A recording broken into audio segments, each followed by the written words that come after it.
നമുക്കൊരു home made burger തയ്യാറാക്കിയല്ലോ. അപ്പോൾ അതിനുവേണ്ടി ഞാൻ ബീഫ് കീമയാണ് എടുത്തിരിക്കുന്നത്. ഇതിലേക്ക് വെളുത്തുള്ളി അരിഞ്ഞ് ചേർത്തിട്ടുണ്ട്, ഉപ്പ് ചേർത്തിട്ടുണ്ട്, കുരുമുളക് പൊടി, പാപ്രിക്ക പൗഡർ, ഒണിയൻ പൗഡറും ചേർത്ത ശേഷം നന്നായി മിക്സ് ചെയ്തെടുക്കുക. ഇത് നന്നായി ഉരുട്ടിയെടുത്ത ശേഷം പരത്തിയെടുത്തിട്ടുണ്ട്. ഇനി പാനിൽ അല്പം ബട്ടർ പരട്ടിയ ശേഷം പരത്തിയെടുത്ത ബീഫ് പാറ്റിയാണ് ഇതിലേക്ക് ചേർക്കുന്നത്.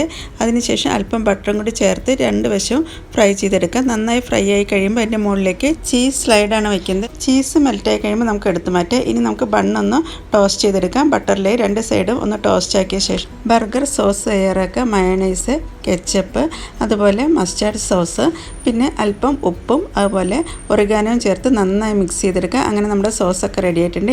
ഇനി നമുക്ക് ബർഗർ സെറ്റ് ചെയ്യുക. ടോസ്റ്റ് ചെയ്ത് വെച്ച ബർഗറിലേക്ക് ബർഗർ സോസാണ് പുരട്ടുന്നത്. പിന്നെ ഇതിലേക്ക് വയ്ക്കുന്നത് ലെറ്റ്യൂസാണ്. പിന്നെ ഇതിലേക്ക് കട്ട് ചെയ്ത് വെച്ചിട്ടുള്ള കൊക്കുംബർ വയ്ക്കുന്നുണ്ട്. പിന്നെ വയ്ക്കുന്നത് തക്കാളിയാണ്. അതിനുശേഷം പെപ്പറും സോൾട്ടും ഒന്ന് സ്പ്രെഡ് ചെയ്യുന്നുണ്ട്. പിന്നെ നമ്മൾ തയ്യാറാക്കി വെച്ചിട്ടുള്ള ബീഫ് പാറ്റിയാണ് വയ്ക്കുന്നത്. അതിൻ്റെ മുകളിലായിട്ട് കട്ട് ചെയ്ത് വെച്ചിട്ടുള്ള ടൊമാറ്റോ ആണ് വയ്ക്കുന്നത്. പിന്നെ ബാലൻസ് ബണ്ണും കൂടി വെച്ചിട്ടുണ്ടെങ്കിൽ നമ്മുടെ ഹോം മെയ്ഡ് ബർഗറാണ് തയ്യാറാക്കിയിരിക്കുന്നത്. അപ്പോൾ എല്ലാവരും ഈ ഒരു രീതിയിൽ ട്രൈ ചെയ്ത ശേഷം ഫീഡ്ബാക്ക് തരാൻ മറക്കരുത്. Thank you.